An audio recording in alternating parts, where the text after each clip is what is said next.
Training Tuesday. It is Tuesday night, and we are here to talk tonight about dishing out feedback.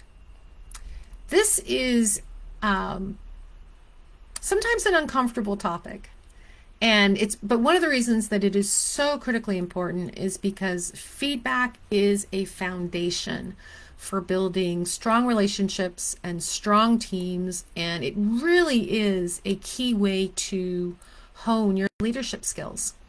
So tonight, it's all about say what? Dishing out feedback that is smart and supportive and super respectful, because I love alliteration. So you'll find that a lot in my titles of these trainings. Smart, supportive, and super respectful. So that's what we're talking about tonight. The all-important feedback loop. And one of the reasons this was inspired is not only did you all ask for it in the survey I sent out of how to deliver feedback and how to handle criticism, but I was thinking about the whole annual review process. How many of you love annual reviews, whether you're giving them or getting them? And one of the things that can make annual reviews so painful is the lack of preparation and the awkwardness of what do I say? How do I say it? What's my boss saying to me? What does this really mean? Is there more meaning here than what they're saying? Are they just being nice? Like all that fun stuff. Whereas feedback can be delivered in a way that is smart and supportive and super respectful and clear, super clear. So we're going to talk tonight about how do we achieve those goals. Now, feedback is maybe a more polite way sometimes of saying criticism, and I actually want to draw a distinction between the two in our conversation tonight, which is when we talk about feedback, we are talking about the need to set a boundary, to address an outcome, a behavior, to hold somebody accountable. We are looking to make a shift, right? In ourselves and someone else, in team performance. It can be uncomfortable, both delivering and receiving that, but it's necessary. It's necessary if we're going to improve performance, if we're going to step into being a leader that builds trust and accountability and really builds connection on the team and creates an environment of open communication, then feedback is critical. But we don't want to criticize, which is where we start taking it into the personal realm. So for tonight, I don't think this is a Webster Dictionary definition, but my definition for tonight is when we talk about feedback, we're talking about delivering information, feedback, advice, direction, guidance about changing a behavior, changing an outcome.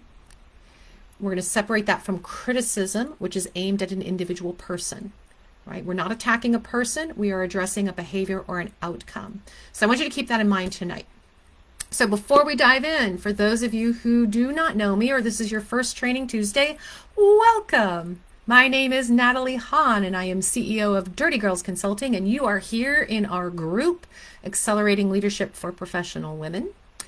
And it's great to have you here. We are here every Tuesday for Training Tuesday to talk about different topics around leadership and building confidence and all the fun aspects of imposter syndrome and the themes related to that, and really about how you step forward as your best, strongest leadership self, handing you tools, strategies, things to think about, raising awareness, all that good stuff.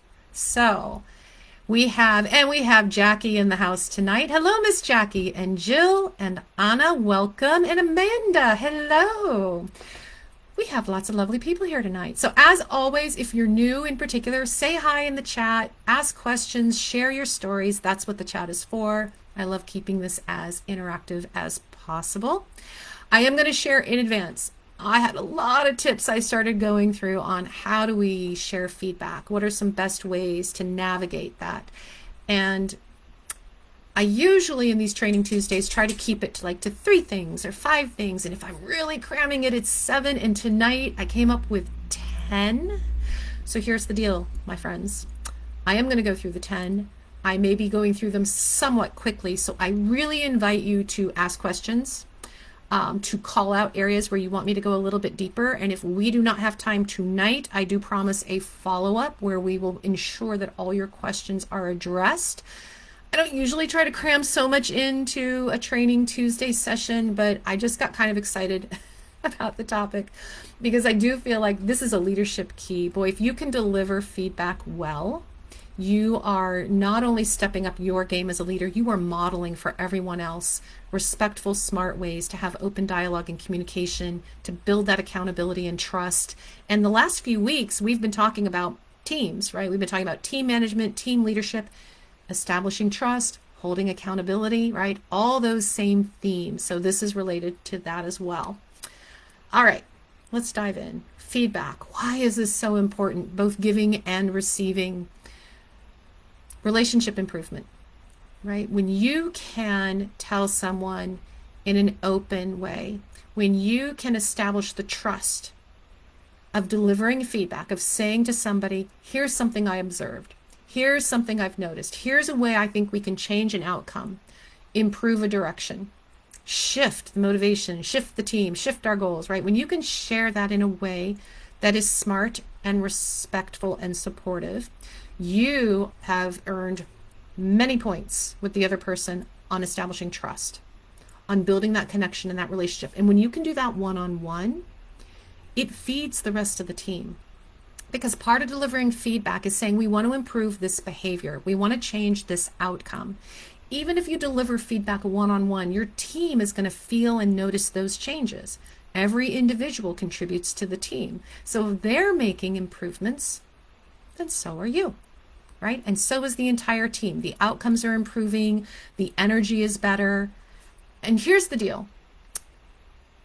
There are tons of studies out there about different ways to handle feedback and why it's important. But the one stat that comes up constantly is that people feel seen and they feel valued when they receive feedback. Because what does feedback do? Feedback says to the other person, I noticed you. I noticed your contributions. I noticed the effort you put in. I noticed the energy you bring to the table.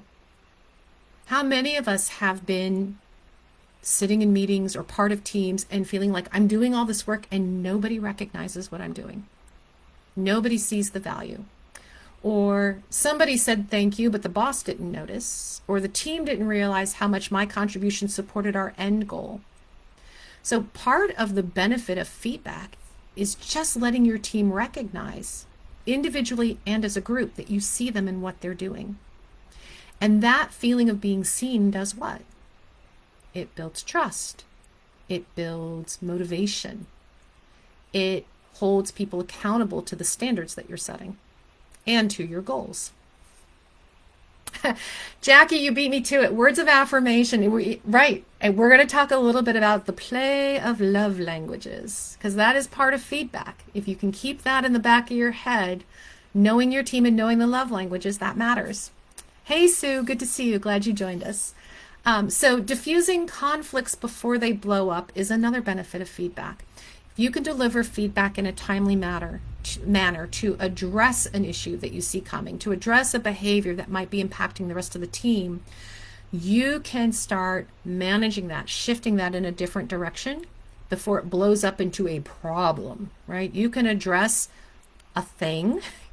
You can pay attention to it, what might be a small issue now, but it won't age and grow and create resentment, build into something bigger that now you have a much bigger team problem. Main thing to keep in mind, and y'all can write this down, but the main thing to keep in mind, the goal of feedback. The goal of feedback, why do we do it?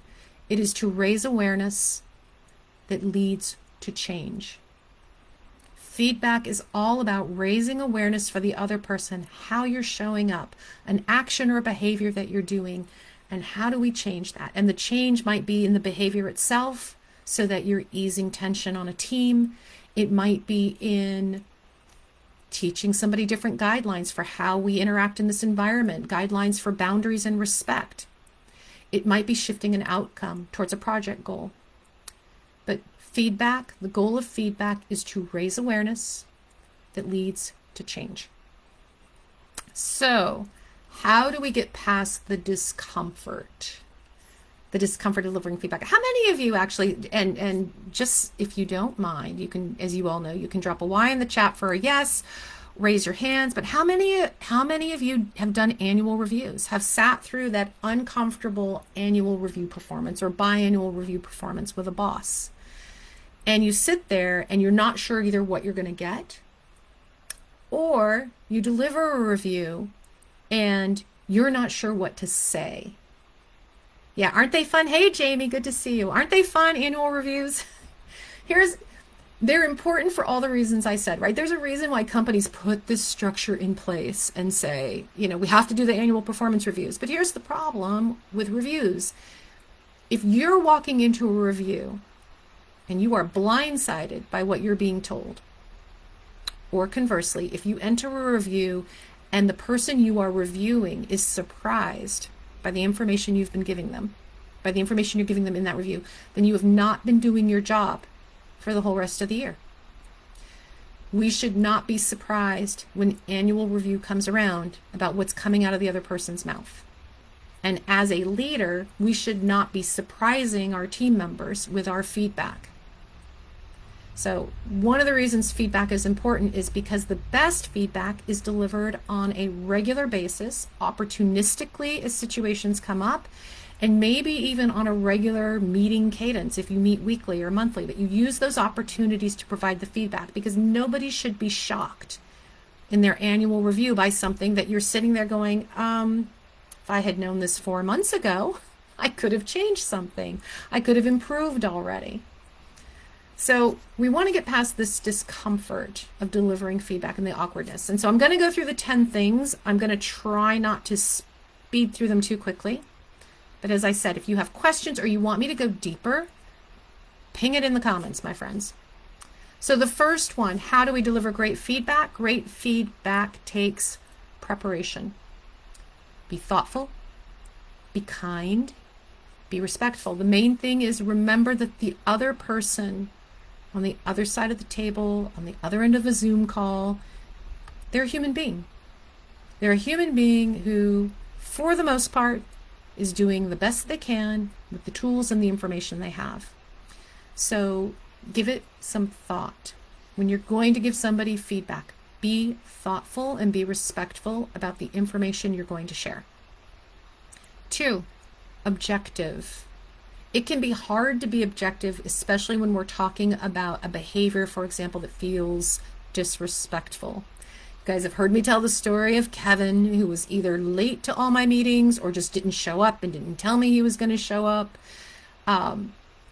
It can be hard to not say, Kevin, you're a jerk, right?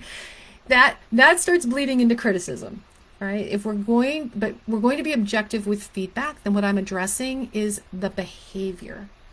So not the subjective, I think you're a disrespectful jerk, but the objective, you're not showing up to the meetings, you're being late and not informing me, is impacting time management for me, and it's disruptive for the rest of the team. That's a behavior I want to change without ever having to tell Kevin he was a jerk. So feedback should be objective. Focus on the behavior you want to change or the outcome you want to shift. 3, consider the value that your feedback has. Feedback has value at a variety of levels, right? There are small, simple tweaks that maybe have a small impact, but over time they matter. Feedback can have value because it's going to have a huge impact on, say, team dynamics or a project outcome long term. But if you can be clear on the value of the feedback, it also helps you manage how much energy you put behind delivering that feedback, the approach you take to delivering that feedback. It helps shape the conversation. The feedback I give a team member on a quirk that is a company policy. I have one right now. I'm dealing with a company policy now that personally I feel is ridiculous, but I have to take my personal criticism of it aside and simply say to my team, this is a new policy. It is a temporary policy. And this is what's in place from here for the next 3 months. And I had shared this policy 2 months ago. I literally had someone last week break the policy, right? they forgot, which is really what it was, because it is kind of a weird quirk. So my feedback isn't, we have to have a serious one-on-one, hands down, let's have a conversation. It is, listen, I know this is temporary. I understand you forgot, but this now needs to be more top of mind for you. We can't afford any more slips like this. This is the policy until the end of the quarter, right? How we deliver feedback matters depending on the weight of the feedback. If I tell someone on my team, hey, there's these 3 pieces of information missing from your weekly report, I might just deliver that in an email. That's feedback. I need these 3 pieces of information. Could you make sure your future weekly reports include this? Which is different than putting somebody on a performance improvement plan, right? If somebody's being told your performance is suffering, I need you on this plan. We need to monitor your performance to make sure you improve. That is a face-to-face conversation, or at the very least, a Zoom-to-Zoom conversation. So understand the value of the feedback you're providing and the weight it has to help you determine how you're going to deliver that feedback.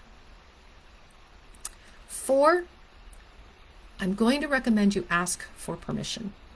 Doesn't matter who the person is. Ask for permission to deliver the feedback. As a leader, you can assume that you have the right to say to a team member, somebody who works for you, I watched your presentation. I have some pointers for you. Here they are.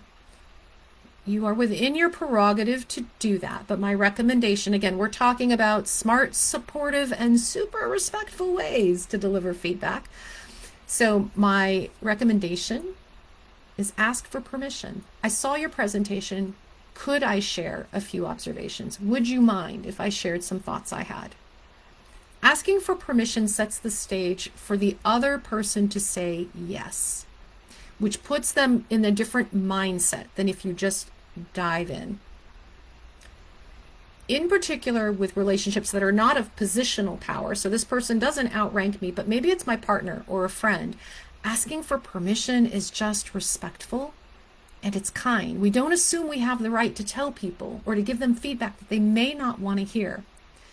Somebody may say to you, I would love to get your feedback, but you know what? I've had it to hear today. Can we have this conversation tomorrow? It doesn't invalidate your feedback. It doesn't invalidate their receptivity to it. It simply says, I need to be in a better mind space. Thank you for asking.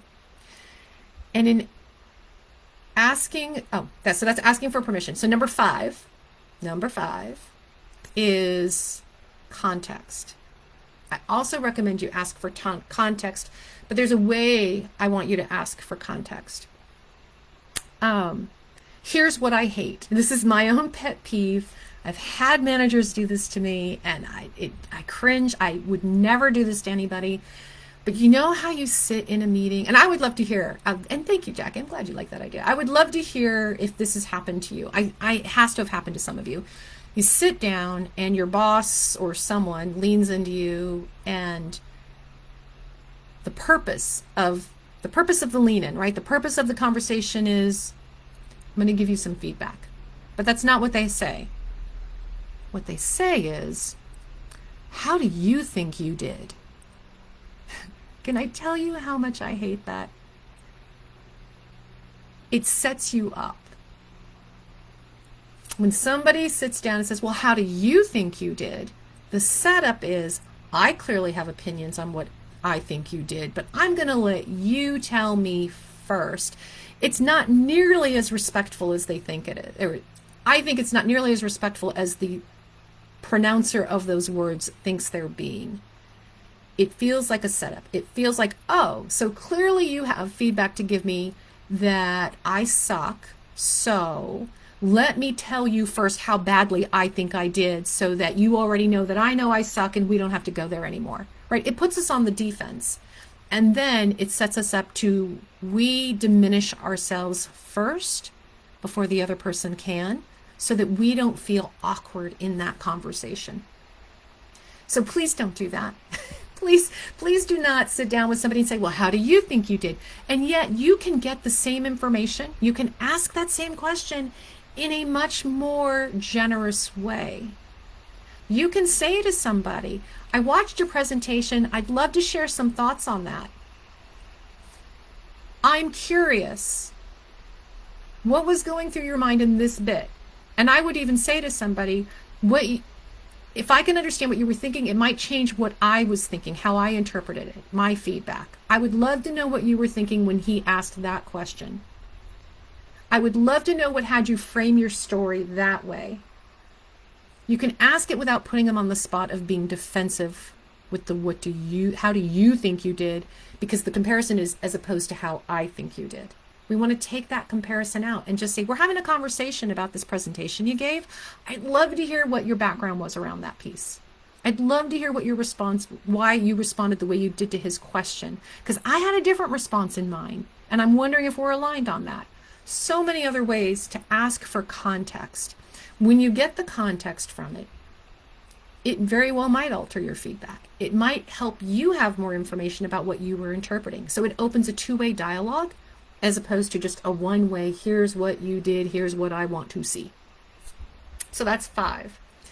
6, be proactive and be timely. Be proactive and be timely.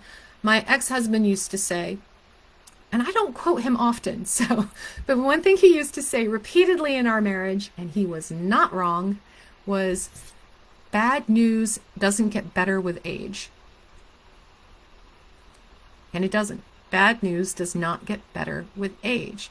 If you are delivering feedback, really in any way, but especially feedback that might be sensitive, waiting until the situation is about to burst and everybody's frustrated, waiting until it happens for the 7th time, it doesn't help anybody, right? This is waiting until it's annual review time when you could have solved this problem 2 quarters ago.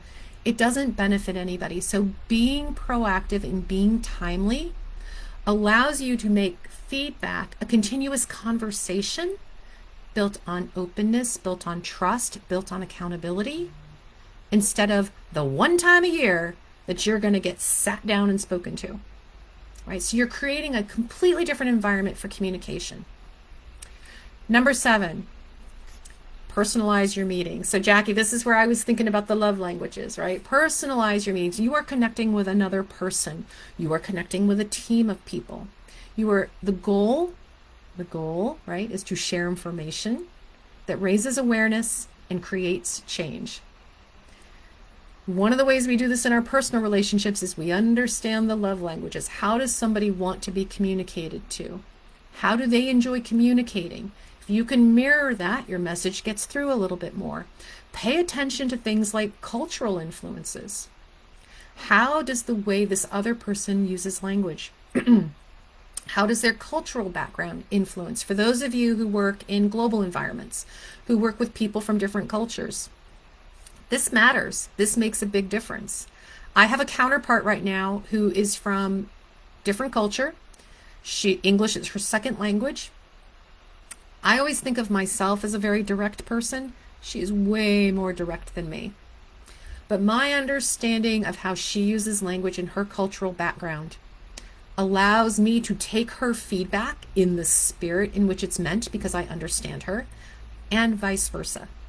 I understand because of the way she communicates, how she likes to receive information, and I can deliver it to her in that same vein. So be in it with them. Right? I said number 1, right? In being respectful and being thoughtful, remember you're connecting to another human being. When you're delivering feedback, you're in it with them. You're delivering feedback because you're on a shared team, a work team, a personal team, a project team. But you're sharing an outcome, you're sharing a goal, so be in it with them. Connect with them at a human level. All right, 8, please be specific. Be specific in your feedback, and I want to talk about this with 2 flavors. There's the feedback is too general, and there's the feedback is too nice. And both of those are problematic. Brené Brown says in multiple books of hers, but I think it was her leadership book that she said it the most, which is clear is kind. Clear is kind. My coach Amanda, who's here tonight, she says that too. Clear is kind. Right? When we are clear in our conversation, that is way kinder than leaving people in a fog of ambiguity. When we're specific, we're giving people something to react to respond to move forward with. You guys have heard me tell the story of years ago, I was a senior manager in marketing. I really wanted to be a director. I really wanted it. I applied for the job. I got turned down. My boss took me out to lunch and he said, "You're not ready." And I said, "Okay. What do I need to do to get ready?" And his answer was, "You need to step up." I didn't know what that meant. When I was like, "Okay, so step up how?" And his response was, "You need to show me that you can do director level things. Show me that you're a director." And I genuinely did not know what he meant. Like, I sat there eating a salad thinking, what do directors do that I am not doing today? What do they do differently? How do they approach things? What do they think about things? Like, I'm running through my head, but I can't come up with anything. And when I pressed him, he didn't have anything more specific than step up. So what ends up happening? I don't have feedback I can latch onto. I don't have anything I can move forward with. I left. I got hired as a director somewhere else. There was nothing for me to work with there. Too general, not specific enough to help me advance in any way where I could even be of use to him. The other is the too nice, right? When we're not specific and then we're nice. So what is the Oreo cookie feedback? Sandwich. They call it a sandwich, right? I think of it as an Oreo cookie, but they call it sandwich feedback. Say something nice, give your feedback, say something nice. That's another pet peeve of mine with feedback. So 1, don't ask me how I think I did, and 2, do not give me the Oreo cookie feedback, right? If I need the Oreo cookie, if I need the say something nice, real feedback, say something nice, that is the setup for, I haven't said anything good or bad to you all year, so now I got to cram it all into one session. The risk with the Oreo cookie feedback is that we spend so much time on the nice that I am missing the significance of the actual feedback being delivered. And then I walk away either not knowing there was critical feedback or thinking it wasn't that big a deal. So I had a boyfriend in college who sat me down. We'd been dating 2 or 3 months, sat me down. We were having coffee at the student union and started with the whole, "You're so great. I love hanging out with you. You're fun." And there was something weird about that moment, right? I was, young and dumb, but smart enough to sit there and go, "Why are we talking about this now? I'm 21. Of course I'm great. Of course we're having a good time. We've been dating for like 2-3 months now." And so it took me a minute to realize there was another conversation happening here. And he was getting into the somehow being busy with homework and had a lot on his plate. And I was a sophomore or junior. He was a senior. He was graduating. And then we were back into why I was so great. And, it was probably 3 or 4 minutes that he was talking to me. It felt like 20 minutes. And I finally had to lean in and go, "So, are you breaking up with me?" There was so much of the sandwich that I couldn't get to the meat of the whole, what did you mean by that? And he was, by the way, he was breaking up with me. But I had to ask to get the clarity. So being too nice doesn't help you. I could have walked away from that coffee thinking, well, he said he was really busy, so maybe I won't see him Saturday, but I bet I'll see him the Saturday after that. Clear as kind. All right, point number 9. When we're giving feedback and we're focusing on the behavior change, we're focusing on the outcome change. We are not focusing on the person. So we don't want to fall into the accusatory you. You did this. You didn't do this, right? That's accusatory. It's very personal, and it feels focused now on me as a person and not on the behavior or the action. So to use my friend Kevin from earlier, who was always late to meetings and missing meetings, I wanted to say, you are a jerk and you miss meetings all the time. But when I put the you in place and it sounds accusatory, what happens? We shut down, right? We just go, "Nope, not interested. Thank you very much. I am not a bad person. I'm not going to let you tell me I am." We shut down, and that's natural. Of course we would. So we want to flip it to the I statements, right? We want to flip it to the I feel like My time isn't being respected when you don't show up at meetings.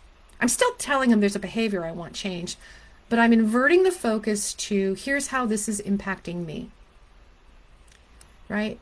When Jane is interrupting in the meetings all the time, I don't want to tell Jane she talks too much and that she's railroading the meeting. What I might say is, Jane, when we're in these team meetings, I feel like I'm not being heard. I'm getting feedback from team members that when they start voicing their ideas or their opinions, you jump in so quickly with your feedback, they feel like they're not being heard. So there are ways to say we need to stop this pattern of interruption without saying you are not a good communicator, right? So we want to take the accusatory out of it and focus on the impact and the I. How is this impacting me? Which is why I'm bringing this up in the first place. How is this impacting our team? Which is why we want to shift the behavior or the outcome. All right, that was 9 and 10. We're getting through 10. Consider the channel for delivery. There is some feedback that can be delivered publicly. There is some feedback that can be delivered privately. And there are some opportunities to leave it in the hands of the other person. So if you've been in meetings where you have been put on the spot by someone, and maybe they're using the accusatory, but maybe the on the spot is, hey, this is happening here and this is happening here, what's going on? And you're feeling defensive, you have an opportunity to respond to the behavior with, we can take that offline, we can have a deeper conversation about that one-on-one, that's not appropriate for the group. You can leave it in the other person's court. I appreciate that you feel that we're not addressing your needs, Kevin, because I always use Kevin. Kevin, would you like to have that conversation now with the team, or would you like to have that conversation one-on-one? You can offer the person the other opportunity to hear your feedback in private or in public. And again, you're giving them the power to do it. You deliver it either way, because the feedback is still going to be focused on what's the behavior, what's the objective, not on the person. But you give them the opportunity to say, it's group feedback, so we'll do it in a group setting. Here are some dynamics we need to change on the team for us to be a successful team. You can do it privately to say, here's feedback from myself or from the team. We need to shift the dynamics. But consider the channel and consider that sometimes it is appropriate to do it in public. Sometimes the feedback is delivered in public because it affects more than one member of the team. Sometimes it's delivered in private because one person's tweak in how they approach their goals or how they interact with the team makes all the difference for team dynamics in the next meeting and the next meeting. So not all feedback has to be private, but consider your options. And sometimes give the other person the opportunity to decide, especially if you've got somebody who is more confrontational. They're more on that side. It's up to them. All right, so we have the 10, so it was a long list, right? We have the 10 tips I was giving you. Great feedback takes preparation, so please be thoughtful. It's objective. It is based on a behavior or an outcome.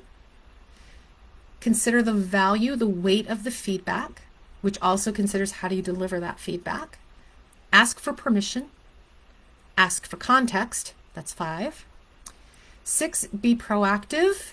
Be proactive, be timely. 7, personalize your meeting. Speak to the person, be in the trenches with them, delivering feedback and raising awareness and changing behavior.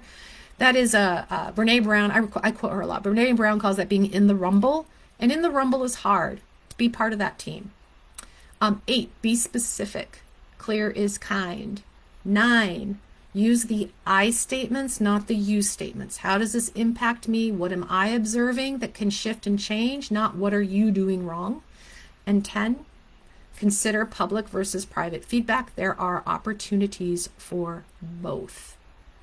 All right, as I said, the goal of all feedback, raise awareness that leads to change. That is the goal of feedback. So keep that in mind as well. If your goal in delivering feedback is not raising awareness to allow the other person to shift or change a goal, a behavior, or an outcome, then reconsider your feedback. Is it feedback? Is it just criticism? Is it commentary? And is it welcome? Is it necessary? And is it kind? We'll get to the 4 agreements another time. All right, my friends, that is your Training Tuesday for tonight on how do we deliver feedback that is smart and supportive and super respectful. I appreciate you joining me here tonight. If you have any questions about any of the 10 items or delivering feedback and you want to dig deeper into that, then I invite you to join me in a chat. And we will do a quick coaching session, a quick mini dig coaching session. Just drop the word dig in the comments and I will reach out to you to set up that time. It is a coaching conversation where we're going to dig into one issue, one question, one concern that matters to you and get you one step closer to hitting your goal, to overcoming that obstacle, to being the amazing leaders that I know you guys are. All right, thank you for joining me tonight. As always, love having you here on Training Tuesdays. Drop the word dig for that one-on-one chat. And until then, I will see you lovelies. Well, sooner than next Tuesday, but I will certainly see you for our next Training Tuesday. Have a great night.